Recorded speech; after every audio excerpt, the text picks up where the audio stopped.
Salut, c'est Cyril, j'espère que vous allez tous bien. Alors aujourd'hui on se rejoint, vous l'avez vu, pour parler d'un livre de Ray Bradbury. Ce livre c'est Fahrenheit 451, c'est vraiment un livre que j'ai beaucoup aimé. Et c'est un livre en fait qui n'a rien à voir avec le film Fahrenheit 451, c'est la même histoire mais honnêtement, autant le film est d'une médiocrité sans nom, autant le livre est vraiment une perle. Il faut vraiment lire ce livre. Alors, la vidéo va être en deux parties. La première partie, là tout de suite, je vais te raconter rapidement en fait dans les grandes lignes l'histoire de ce roman, puisque c'est un roman. Et ensuite, dans la deuxième partie de la vidéo, je vais essayer de te parler des problématiques principales que lève le livre et des problématiques qui, en tout cas, moi, m'ont intéressé. L'important pour vous, Montag, c'est de vous souvenir que nous sommes les garants du bonheur, les divins duettistes, vous, moi et les autres. Nous faisons front contre la petite frange de ceux qui veulent affliger les gens avec leurs théories et leurs idées contradictoires. Nous avons les doigts collés à la digue. Tenons bon. Ne laissons pas le torrent de la mélancolie et de la philosophie débilitante noyer notre monde. Nous dépendons de vous.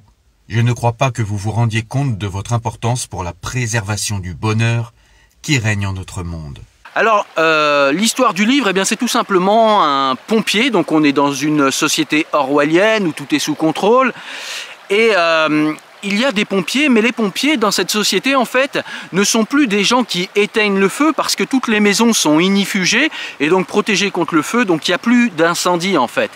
Et donc les pompiers dans cette société ont changé de fonction et les pompiers, en fait, sont assignés à la tâche de brûler les livres. Parce qu'on vit dans une société où tous les livres sont brûlés parce que les livres sont jugés dangereux.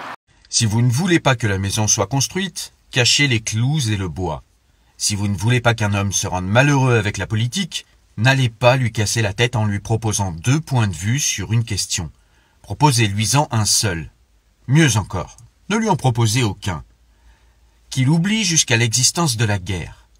Si le gouvernement est inefficace, pesant, gourmand en matière d'impôts, cela vaut mieux que d'embêter les gens avec ça. La paix, Montag. Proposez des concours où l'on gagne en se souvenant des paroles de quelques chansons populaires, du nom de la capitale de tel ou tel État, ou de la quantité de maïs récolté dans l'Iowa l'année précédente. Bourrez les gens de données un combustible, gorgez-les de faits, qu'ils se sentent gavés, mais absolument brillants côté information. Ils auront alors l'impression de penser, ils auront le sentiment du mouvement tout en faisant du surplace. Et ils seront heureux parce que de tels faits ne changent pas. Ne les engagez pas sur des terrains glissants comme la philosophie ou la sociologie pour relier les choses entre elles. C'est la porte ouverte à la mélancolie. Alors on va suivre un pompier en l'occurrence qui s'appelle Guy Montag. Et Montag, en fait, on va le suivre tout au long de l'histoire. Ça va être le héros principal de l'histoire. Et Montag, ça va être un pompier qui va se réveiller doucement de cette torpeur dans laquelle on l'a endormi, dans laquelle on l'a endoctriné, où on lui a expliqué que brûler les livres, c'était pour le bonheur de tous, que brûler les livres, c'était pour la paix civile, et que son métier, en fin de compte, était un métier véritablement sain, un métier qui était jugé comme indispensable pour que les gens soient heureux. Le système scolaire produisant de plus en plus de coureurs, sauteurs, pilotes de course, bricoleurs, escamoteurs, aviateurs, nageurs, au lieu de chercheurs, de critiques, de savants, de créateurs. Le mot intellectuel est, bien entendu, devenu l'injure qu'il méritait d'être. On a toujours peur de l'inconnu. Vous vous rappelez sûrement le gosse qui, dans votre classe, était exceptionnellement brillant, savait toujours bien ses leçons et répondait toujours le premier, tandis que les autres, assis là comme autant de potiches, le haïssaient. Et n'est-ce pas ce brillant sujet que vous choisissiez à la sortie pour vos brimades et vos tortures? Bien sûr que si, on doit tous être pareils. Nous ne naissons pas libres et égaux, comme le proclame la Constitution. On nous rend égaux. Chaque homme doit être l'image de l'autre, comme ça tout le monde est content. Plus de montagnes pour les intimider, leur donner un point de comparaison. Conclusion, un livre est un fusil chargé dans la maison d'à côté. Brûlons-le. Déchargeons l'arme. Battons en brèche l'esprit humain. Qui sait qui pourrait être la cible de l'homme cultivé? Moi, je ne le supporterai pas une minute. Ainsi, quand les maisons ont été enfin totalement ignifugées dans le monde entier, votre supposition était juste l'autre soir. Les pompiers à l'ancienne sont devenus obsolètes. Ils se sont vus assigner une tâche nouvelle, la protection de la paix de l'esprit.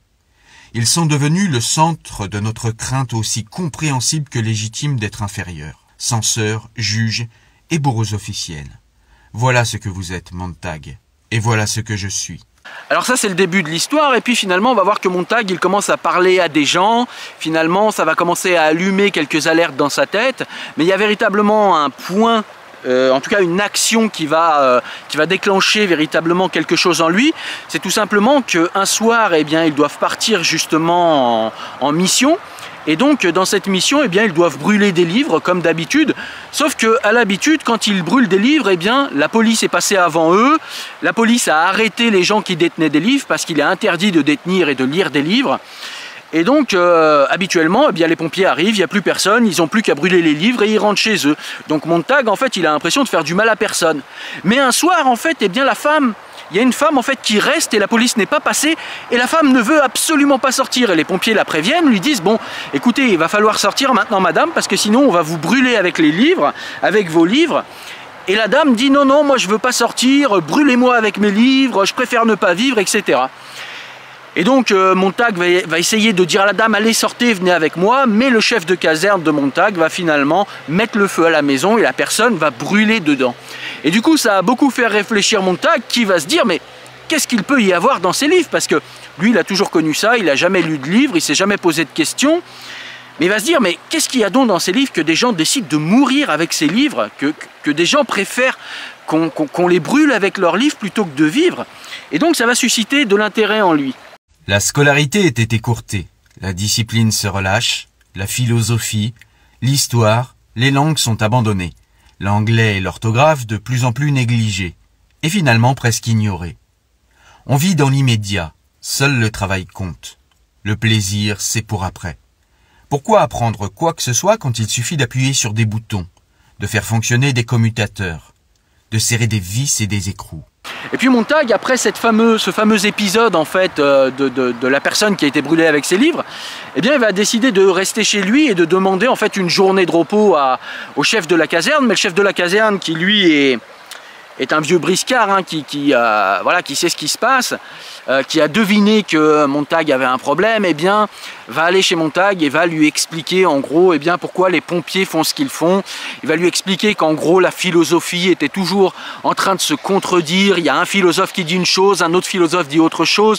Finalement les gens font des débats, ils sont sans arrêt en train de choquer leurs idées, ils sont sans arrêt en train de se disputer pour telle ou telle idée et que finalement pour rendre tout le monde heureux, eh bien on brûle les livres de philosophie et puis eh bien on divertit les gens au lieu de les faire s'interroger sur la profondeur, les raisons de la vie, bref les questions existentielles.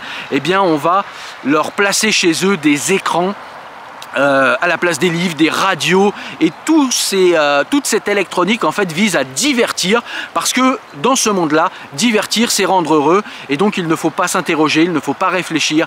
Il faut que vous compreniez que notre civilisation est si vaste que nous ne pouvons pas nous permettre d'inquiéter, de déranger nos minorités.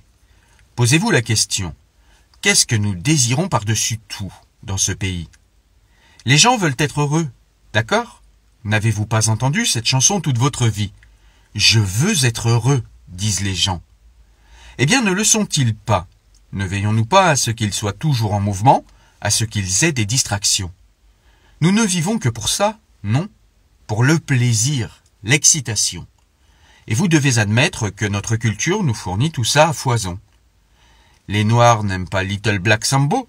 Brûlons-le. La casse de l'oncle Tom met les Blancs mal à l'aise? Brûlons-le. Quelqu'un a écrit un livre sur le tabac et le cancer des poumons? Les fumeurs pleurnichent? Brûlons le livre. La sérénité, Montag.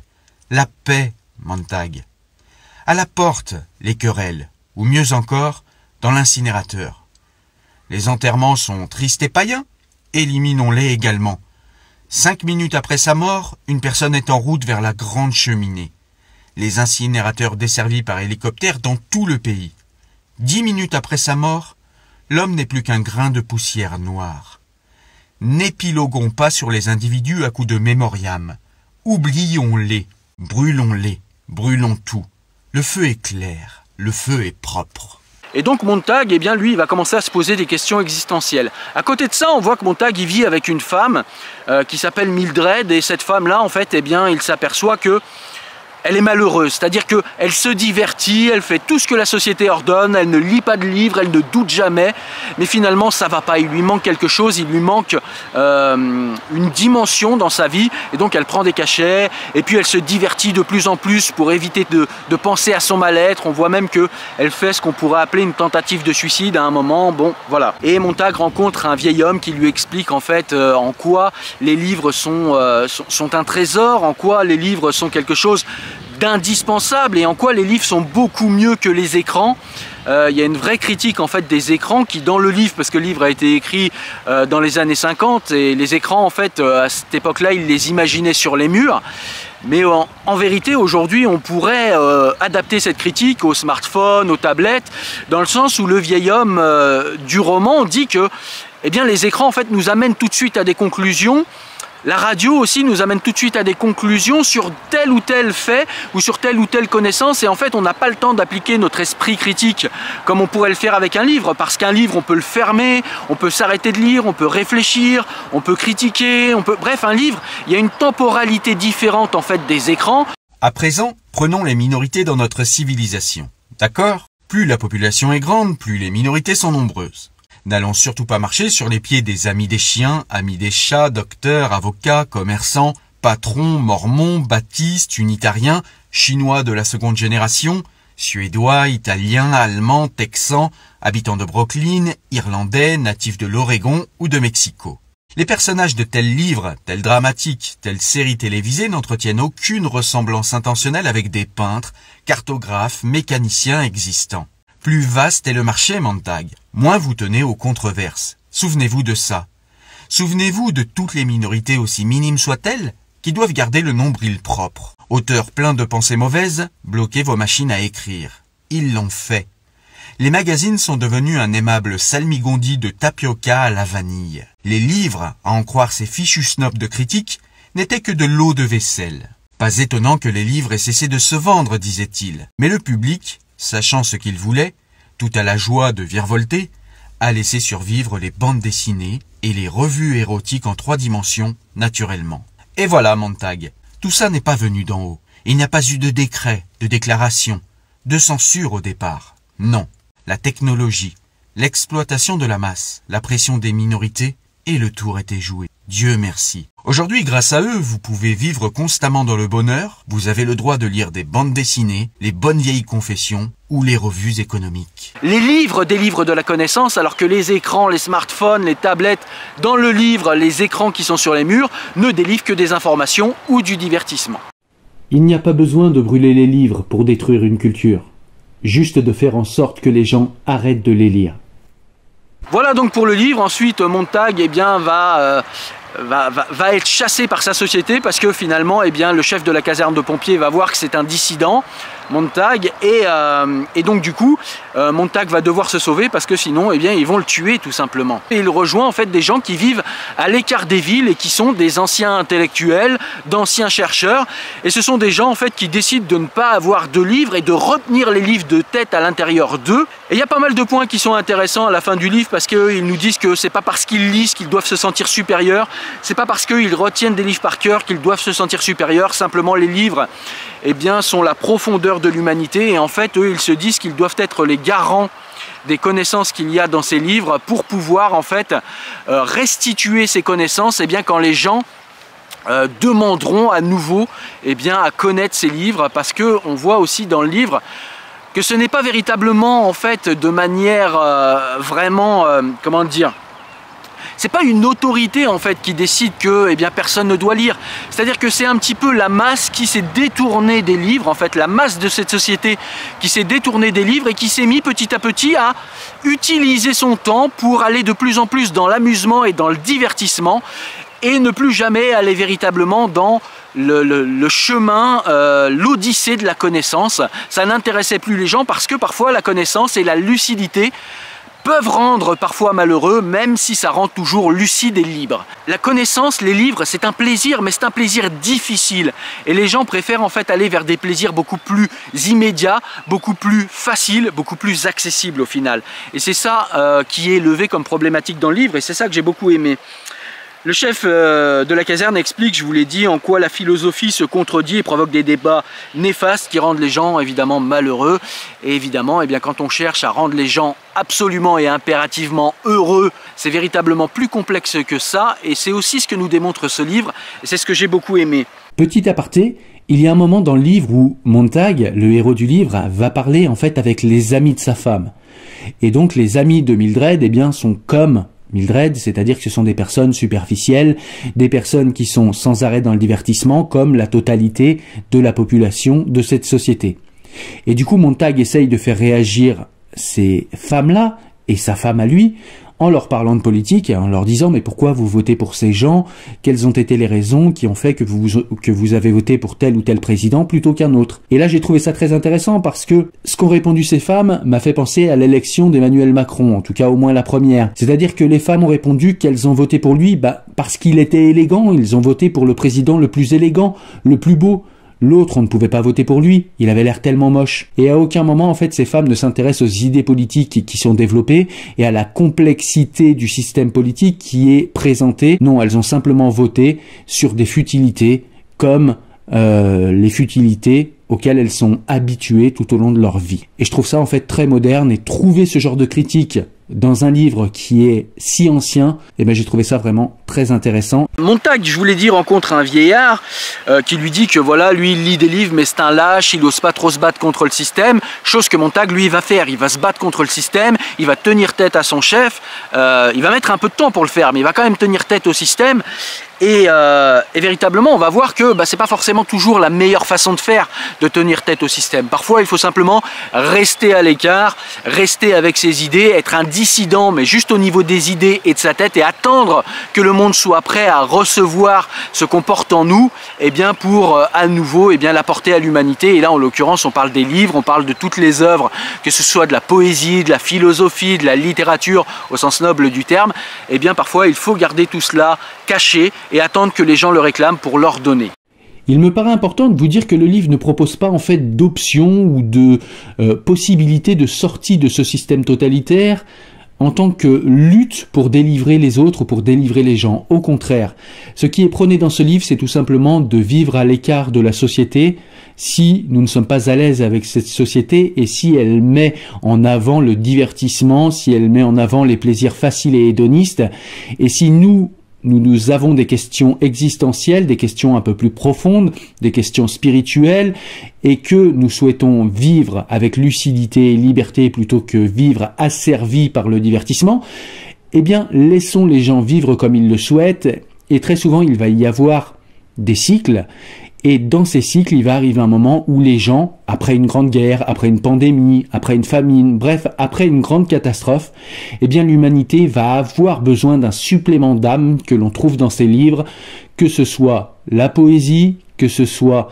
la philosophie, que ce soit les réponses à leurs questions existentielles. L'humanité a toujours besoin de ce supplément d'âme à un moment ou à un autre au cours de son histoire. Et quand l'humanité ne souhaite pas avoir ce supplément d'âme, eh bien il n'est pas utile et il n'est même pas pertinent en fait de forcer les gens à ouvrir les yeux parce que ils ne veulent pas. Et donc c'est une peine perdue si toute une société ne veut pas être lucide et préfère être dans le déni, eh bien on doit la laisser faire parce qu'on ne peut pas en fait ramener à la raison quelqu'un qui est dans le déni. Il faut simplement attendre de son côté, vivre dans son coin avec les concepts et avec les principes qui sont les nôtres et attendre, comme je l'ai dit, qu'il y ait une nouvelle catastrophe et que les gens réclament ce supplément d'âme. Le livre nous dit qu'à chaque nouveau drame, à chaque nouvelle génération, il y a de plus en plus de gens qui sont conscients de l'utilité pour l'humanité de ce supplément d'âme. Eh bien, il va falloir patienter de génération en génération que les personnes conscientes de l'importance et de la nécessité de ce supplément d'âme soient plus nombreuses que ceux qui souhaitent tout simplement se divertir et jouir de la vie d'une manière immédiate et hédoniste. Très souvent, quand on parle de Fahrenheit 451, on se dit... Alors déjà, pourquoi Fahrenheit 451? Je vous l'ai pas dit. Parce que c'est la température exacte à laquelle brûle le papier. Voilà, c'est pour ça que ce livre s'appelle comme ça, Fahrenheit 451. Et donc, ce livre, très souvent, on a des gens qui nous expliquent un petit peu paresseusement que c'est un livre en fait qui fait la part belle au livre et qui nous explique que les livres, eh bien, sont l'alpha et l'oméga de l'existence. Et en fait, c'est plus compliqué que ça, c'est pas ce que nous dit le livre. Le livre nous dit qu'il y a des aspects de l'être qui doivent être alimentés et qui doivent être pris en compte. Et ces aspects sont, eh bien, je l'ai dit et je le répète encore une fois, les questions existentielles, les questions spirituelles, mais également en fait prendre en compte la vie telle qu'elle est, même quand ce sont des informations qui sont déprimantes, qui sont pessimistes, parce qu'on voit dans le livre qu'à la fin du livre, en fait, il y a une guerre qui se prépare, et la guerre éclate, et en fait, comme les gens sont tous dans le divertissement, et bien personne ne se rend compte que cette guerre éclate, et les gens meurent, en fait, dans une illusion de bonheur, dans une illusion de divertissement, et en fait, ils ne comprennent absolument rien à ce qui leur arrive, et donc, du coup, ils n'ont pas pu anticiper la guerre, et anticiper les frappes, en fait, parce qu'ils se cachaient la réalité et qu'ils étaient dans cette espèce de divertissement, voilà, de choses futiles et inutiles. Et c'est un petit peu ce qu'on voit aujourd'hui, c'est-à-dire que par exemple on pourrait placer l'analogie dans la réalité actuelle. On a une guerre en Ukraine et la majorité des gens, eh bien, s'en fout. La majorité des gens continuent à se divertir, continuent à faire ce qu'ils font le dimanche, continuent à partir en voyage, continuent sans s'informer et sans comprendre en quoi, eh bien, cette guerre est importante, en quoi cette guerre peut nous mener à quelque chose de dramatique au niveau de l'humanité entière. Et il y a plein d'informations comme ça, que ce soit les informations plus politiques et plus nationales, que ce soit des informations au quotidien dans notre vie, eh bien les gens vont parfois être dans le déni de ces informations pour aller vers le divertissement. Et c'est plus ça en fait le message qu'essaye de nous passer le livre, même si effectivement, eh bien, on parle beaucoup du support livre en fait, mais on parle du support livre parce que surtout le support livre en fait est une temporalité différente du bombardement d'informations que constitue la radio, les écrans et tout cela. Et donc c'est plus ça en fait qui est mis en valeur dans le livre. Les livres n'étaient qu'un des nombreux types de réceptacles destinés à conserver ce que nous avions peur d'oublier. Et en plus, c'est un livre qui est vraiment très très bien écrit, c'est un livre qui se lit vraiment avec délectation. J'ai lu ce livre avec beaucoup de plaisir, donc ça ne gâche rien non plus. Voilà, donc tu l'as compris, c'est un livre que j'ai beaucoup aimé, que je te recommande à la lecture très rapidement. Si tu as d'autres questions sur le livre, eh bien tu les mets en commentaire et je te répondrai avec plaisir. Si vous l'avez déjà lu, parce que c'est un livre qui est ancien et un livre qui est connu, moi je le découvre honnêtement, mais si tu as déjà lu le livre, eh bien dis-moi ce que tu en as pensé, toi, et les aspects du livre et les dimensions du livre qui à toi t'ont parlé. Comme ça nous permettra d'avoir un échange constructif, comme nous avons l'habitude désormais de le faire en commentaire. En tout cas, moi je vous dis à très bientôt pour une nouvelle chronique de livres. Merci de m'avoir écouté, à très vite. Ciao.